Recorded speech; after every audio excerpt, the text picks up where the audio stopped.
Korea's latest missile test triggers more international condemnation. Evaluating ECOWAS's efforts to combat the illicit drug trade in Western Africa.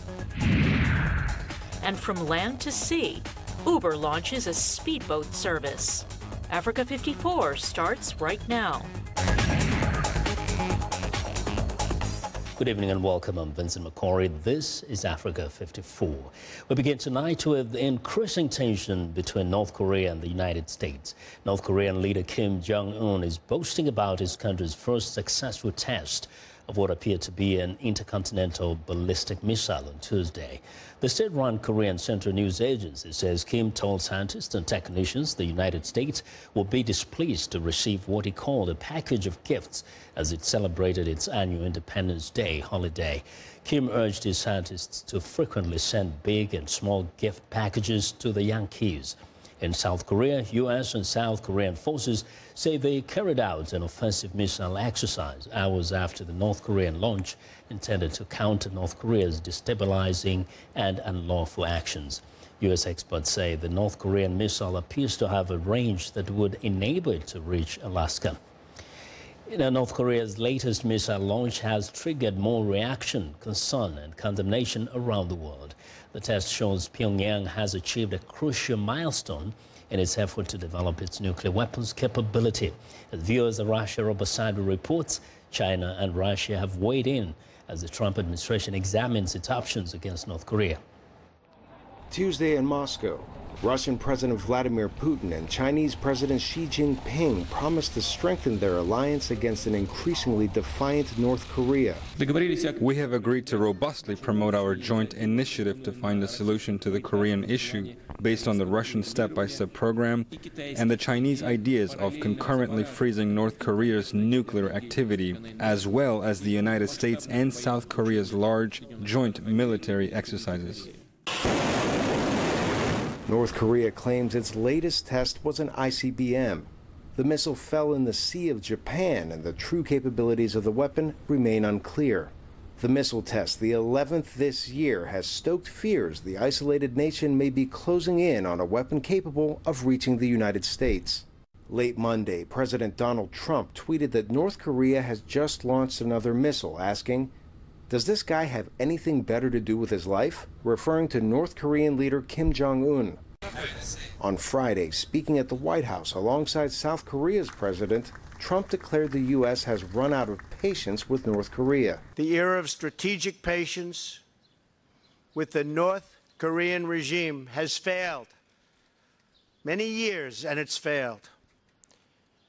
And frankly, that patience is over. The North Korea issue is likely to be front and center when Putin, Xi, and the other G20 leaders meet with the U.S. president in Hamburg, Germany later this week. Arash Arabasadi, VOA News, Washington.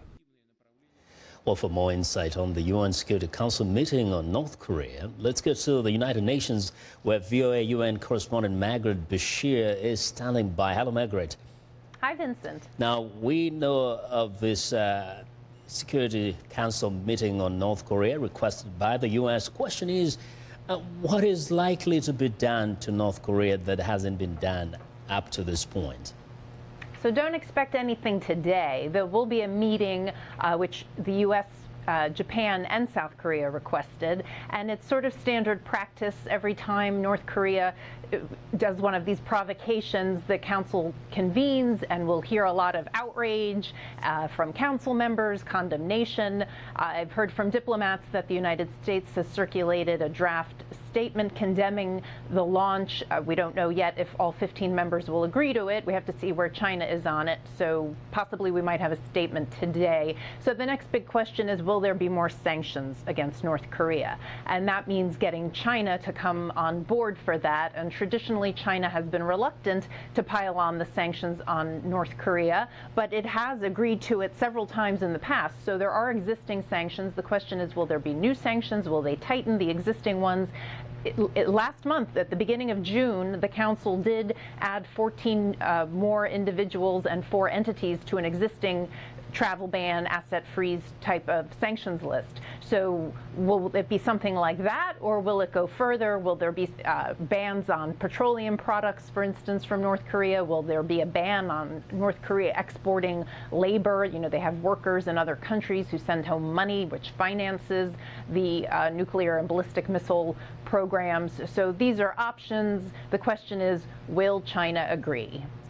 So the key here is China, but it looks like the leader of North Korea it doesn't seem to care about anything. Does China have the leverage? Well, I mean, China is their main ally, their biggest trade partner. They prop up their economy. They give them oil. So it's an important alliance. So if Kim wants to be cautious and careful, he will cede to whatever China asks him to do. But so far, he's been very resistant. So we're just going to have to wait and see. But I think, as we heard in the package, the discussions are going to move to the G20 on Friday, because that's where you're going to have the presidents of the United States and China, and the Russian leader as well. Russia is key on this with China. So we'll have to see what happens, what comes out of Hamburg. Yeah, but up to this point, China seems to kind of hold the position that whatever it does, whatever business is doing, is just for humanitarian reasons, right? Right, and China is extremely concerned that if the regime in North Korea collapses, that there'll be a surge of millions of refugees into their country. And that's the main thing China's trying to avoid, is a collapse of the regime and a huge refugee problem. And certainly the world doesn't need another refugee problem right now. And the United States has made clear that they're not looking for a regime change. They simply want a stop to the nuclear and ballistic missile programs in North Korea. And China has proposed talks. They really want there to be talks, and they've proposed a freeze for freeze. In other words, North Korea would freeze their missile tests and their nuclear tests, and the United States and South Korea would freeze their annual joint military exercises, which are going on right now in the region. So the United States hasn't been keen on that proposal so far, but we'll see if this changes the calculus. Well, we will be watching, and we'll check with you perhaps later this week. Thank you, Margaret. Thank you. That's VOA's UN correspondent Margaret Beshear. Now, more than 7 million children in West and Central Africa are on the move because of violence, poverty, and climate change. Now, that's according to the United Nations Children's Agency. These children account for over half of all migrants in that region. A new report by UNICEF Regional Director Marie-Pierre Poirier has revealed that children in West and Central Africa are moving in greater numbers than ever before, many in search of safety or better life. While the majority of those children are moving within Africa, not to Europe or elsewhere, UNICEF says there is need to broaden the discussion on migration to include the vulnerabilities of all children on the move and expand systems to protect them in all their intended destinations. Now, Somali-based Al-Shabaab militants killed at least 3 police officers on Wednesday during a raid on a northeastern Kenyan town that sparked a day-long gun battle, as according to a police official. It's the latest in a spate of militant attacks on Kenyan security services. VOA reporter Mohammed Yusuf has been monitoring the ongoing fight between Al-Shabaab militants and the Kenyan security forces, and now joins me by phone from Nairobi. Hello, Mohammed. Hi, Vincent. So, first, what is the latest from Lamu? Vincent, there hasn't been much actually from Kenyan authorities so far. They haven't released any more details other than information that the local media got from one of the local officials in Lamu that 2 police officers were killed and another 7 missing. That is so far the information we have, and we understand that Al-Shabaab attacked a police post in Lamu County Wednesday morning, and the attack has been going on for better part of Wednesday. And police security officers are saying they're in pursuit of these attackers that carried out the attack against police officers in Lamu. Yeah, now we're just watching some video from past attacks. There have been those attacks near the border area in the past few weeks. Now, has there been any effort on the ground to beef up security? Yeah, there has been. Well, you're aware that, for example, in Boni Forest, the last 1 year, that security officers have been based in Boni Forest trying to flush out Al-Shabaab remnants in Boni Forest. And across the border between Kenya and Somalia, there are also police officers stationed. Kenyan officers, security officers are saying we're up to task and we are ready to protect civilians. And but so far, Al-Shabaab have continued to carry out those attacks. But Kenyan officers are saying we are up to task. Now, we know that Kenya sent its troops to Somalia way back in 2011, and the whole idea was to stop this kind of attacks. What is the government saying now that we are witnessing these persistent attacks? Yeah, this is something that has been going on for the last couple of 5 years since Kenya sent troops to Somalia. They're saying this kind of attacks is something that is expected from a group that is good at hit-and-run attacks and can't face them. And the same case that has been going on today in Lamu County and in northeastern Kenya, there has been similar attacks. They have also planted IEDs. But the police officer, the security officer are saying we're ready, we know this kind of things will happen. But no matter what it takes, 2 to 10 years, we're ready to defeat the group. And the latest information we're getting, we spoke to one local official from the Interior Ministry, and he told us that 24 police officers were present at the police station this morning, and it seems that big number of Al-Shabaab attacked the base. The local media is reporting that about 200 fighters were involved in this latest attack. Now, those are so many. Very quickly, does it seem like Al-Shabaab easily crosses over from Somalia, even in those kind of large numbers? There hasn't been crossings, in particular in northeastern Kenya. They have crossed for a couple of hours. They attack and go back. But Boni Forest along the coast seems to be a bit different. And there haven't been any group that have staged hours in gun battle with the Kenyan forces than the group that we are seeing in Lamu County. In 2014, they've attacked towns and villages for many hours, and that still continues. All right, Mohammed, thank you very much. That's our viewer reporter, Mohammed Yusuf, speaking to us from Nairobi. Well, US President Donald Trump has departed for Poland Wednesday, where he is due to meet Eastern European leaders before making a public speech in the center of Warsaw on Thursday. The White House says the president will reiterate his commitment to NATO, but also repeat his demand that all alliance members must contribute their share of defense spending. Henry Ridgwell has more on the president's trip to Poland. Overlooking President Trump's podium in Krasinski Square are statues of Poland's World War II heroes. In 1944, Polish resistance fought Nazi occupiers in the heroic but ultimately futile Warsaw Uprising. We are very happy that Mr. President of America would like to visit us here in Poland, and especially in this place, because this is the historical place, very important for the Polish people and for the citizens of Warsaw. Many Poles welcome strengthened bonds with the United States. In Warsaw, which was the place which was completely eradicated during the Second World War, so the sense of insecurity is very strong, and we are next door to belligerent Russia. That proximity makes Poland dependent on NATO's security guarantees. I think most people want to hear that the United States would keep its military presence in Poland, would observe Article 5 of the Washington Treaty, meaning coming to our assistance if need be. Economic security is high on the agenda. President Trump will attend the 3 Seas Initiative Summit, designed to boost energy independence. Poland hopes to become a hub for imports of American liquefied natural gas. We now get a lot of gas from Russia, from Gazprom, and they use it to blackmail us, to blackmail Ukraine. Supporters say the Trump administration has much in common with Poland's government. But some fear his visit could deepen the growing rift between Eastern and Western Europe. And say that some Europeans like the Poles are better than the other Europeans like the French and the Germans that he doesn't get on that well with, that would not help anyone. Outside the US Embassy Wednesday, opposition groups vowed to demonstrate against President Trump's visit. Nie ma naszej zgody na szowinistyczne We do not agree with his chauvinistic behavior or with his decision to leave the Paris Climate Agreement that exists to protect our planet. Costumes are being measured and sewn in readiness for the protests. Final preparations are also underway in Krasinski Square as Poland prepares to host President Trump's first major public speech on European soil. Henry Ridgewell for VOA News, Warsaw. Well, we want to know what you think about Africa 54 and the stories we covered. Join the conversation on Facebook.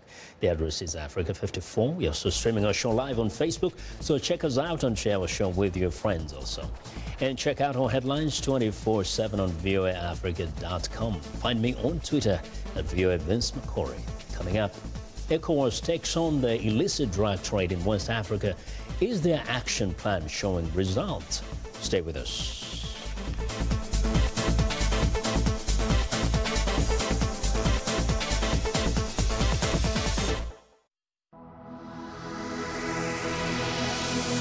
I'm Jeff Selden, and I work the National Security Beat. National Security Beat is anything that affects the national security of the United States, from counterterrorism to surveillance to even relations with Russia. It's one of the most fascinating beats you can have. It's probably one of the more important beats that you can cover because it touches on so many areas of the world, so many areas of people's day-to-day lives. I'm Jeff Selden, and my beat is national security. I'm Millar Sega. I'm the host of VOA's The Correspondents, a roundup of the world's top stories with analysis from our dedicated reporters. It's really a conversation the same way that you would bring a friend to your home and ask them what's going on. And our correspondents will do that and answer those questions through their own eyes. That appears a false choice in more ways than one. We can't actually put you there, but we can come pretty close. In 30 minutes, we'll show you the world.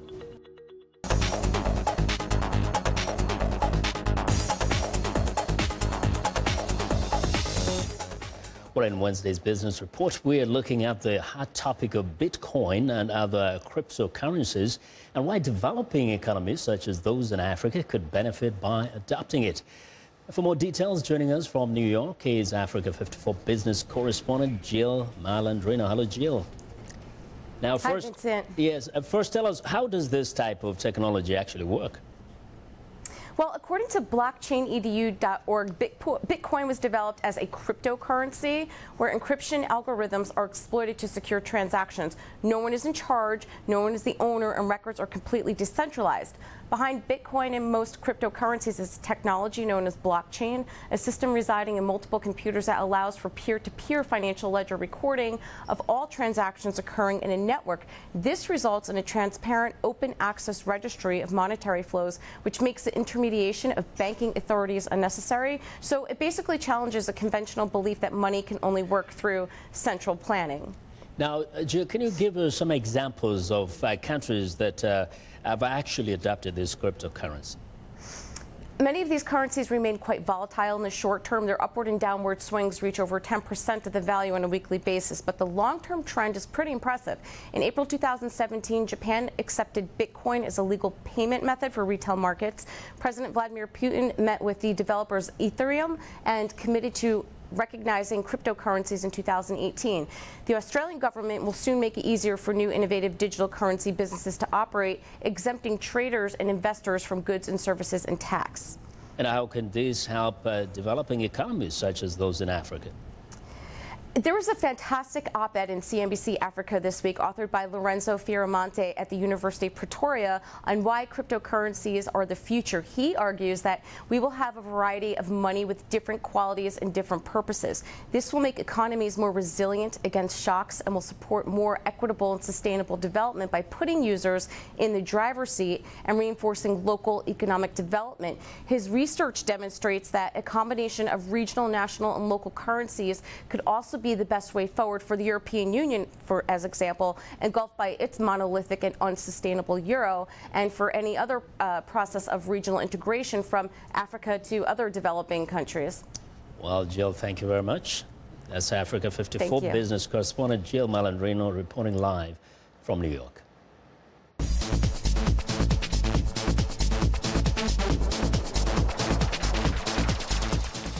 Well, West Africa is an international drug transit hub. In 2016, the West African Regional Group, ECOWAS, launched an initiative to address this drug trade and use through the criminal justice system as well as medical treatment.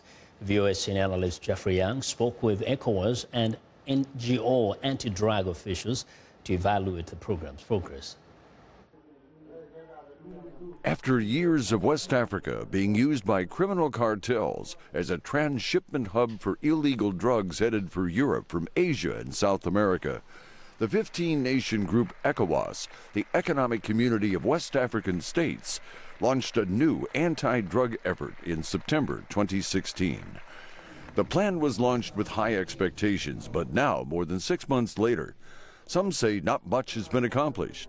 A major reason for that has been a round of elections in the region, as described via Skype from Accra by International Drug Policy Consortium official Maria Goretti Aniloglu. So, because governments have changed, it has delayed a lot of policies that were in the pipeline to be passed into laws. For instance, if you look at Ghana, Ghana was almost at the verge of passing its new drug law when we went into our elections. And so a new government has come in and the process has to begin all over again.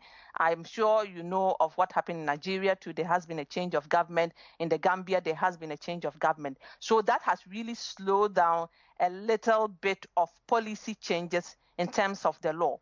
The political aspect is important because a major goal of this initiative is to help establish uniform ECOWAS law and enforcement, so drug traffickers cannot exploit states with weaker laws and policing. More via Skype from Abuja, from ECOWAS drug policy official Daniel Akwasi Amankwa. We have in our plan, or what we are doing right now, as a major activity to see how we can have a standardized legal framework for our member states. We may not be able to have the same for all of them because of the differences between our legal systems, but at least we can have a common standard where we can say this is where all of us want to go. While ECOWAS moves in this direction, one drug policy analyst says that effort will not be effective unless these measures are uniformly enforced, and that intergovernmental cooperation is as essential as a robust set of criminal sanctions. Via Skype from Geneva, NGO Global Commission on Drug Policy official Barbara Gutta. As long as you do not implement those laws and follow up, and as long as you're not afraid of getting caught, then a tough drug law wouldn't, make the biggest difference. So I think it's more about being able to cooperate across countries so that you can have investigations bridging countries like the drug trafficking networks do. While the EU and the United Nations Office of Drugs and Crime have encouraged and supported the ECOWAS anti-drug initiative, many drug policy experts say that there also has to be a robust effort in Europe to reduce drug demand. Via Skype from Accra, this is International Drug Policy Consortium's Maria Goretti Aniloglu. It is a demand reduction affair. And so if you're focusing more on the supply reduction and you are not paying attention to the demand reduction, then we are not making headways, because at the end of the day, you come back to square one, because if you are reducing supply, people are demanding, and so there will be definitely means by which they will be able to access these drugs through their demands. And meanwhile, more planes and boats filled with drug contraband arrive every day in West Africa, taking advantage of its geography and enticing the region's police and courts to look the other way. Jeffrey Young, VOA News. Well, it's time now for a short break. Still to come on Africa 54, Uber moves off-road and onto the sea. We'll be right back.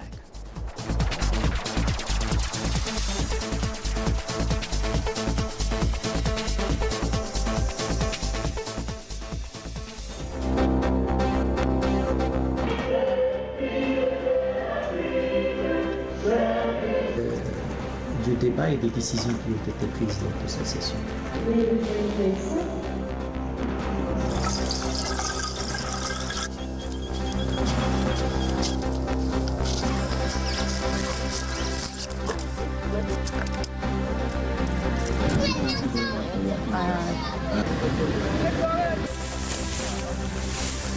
Everyone, this is Papa Vo.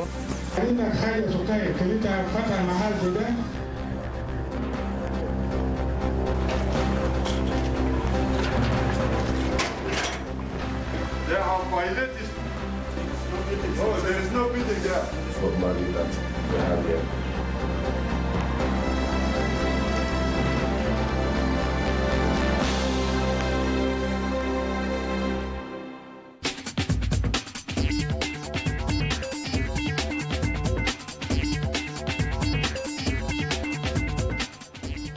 Welcome back to Africa 54, and here's what's trending. A British tech startup is promising its customers a longer, happier life with a simple device and a smartphone app that turns you into an instant master of meditation. BioSelf Technologies device called Sensate monitors and analyzes biometric data such as heart rate, respiration, posture, and body temperature, and then transmits readings wireless to the user's smartphone. Users simply listen to specially composed music played on the app while holding a low-frequency device into your chest for just 10 minutes a day. Now, the company has just started crowdfunding to develop the product for commercial sales later this year at a target price of $2,500. Well, next up, catching on an Uber is now a common option in many of the world's cities. But how about calling an Uber boat? Uber has already revolutionized the taxi industry and challenged transportation regulations worldwide. Uber's boat service was initially tested in several locations, including Istanbul and Miami, but it was in Croatia that this service took off. The price of hiring a speedboat for up to 8 people to travel from Split to Hvar, for example, a distance of about 52 kilometers, will set you back about $400.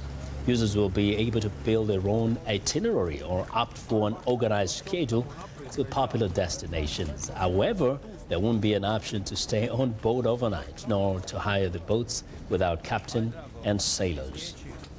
Well, and finally, ice cream is not just for vegans anymore. Dairy-free options in ice cream have come a long way, thanks in part to meat-eating folk looking to avoid dairy or just make healthy choices without defaulting to the usual substitute, sorbet.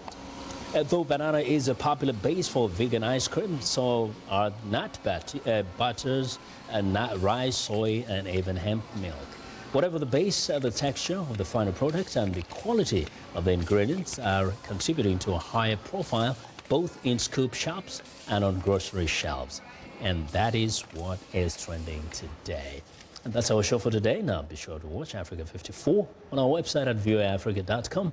For more news, tune in to VOA's evening radio show, Africa News Tonight at 1800 UTC. And in the mornings today, Break Africa between 0300 and 0600 UTC, Monday through Friday. Thanks for watching. From all of us in Washington, have a good night.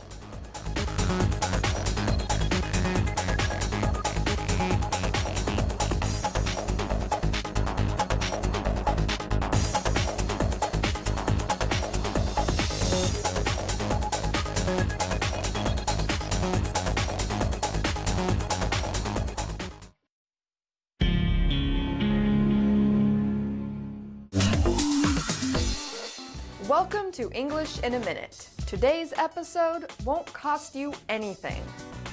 Freebie. Let's see what this one is about. Anna, I love my job. Oh yeah? Why is that? I get so many freebies from the bands I write about. CDs, t-shirts, water bottles, even tickets to see them perform. Wow.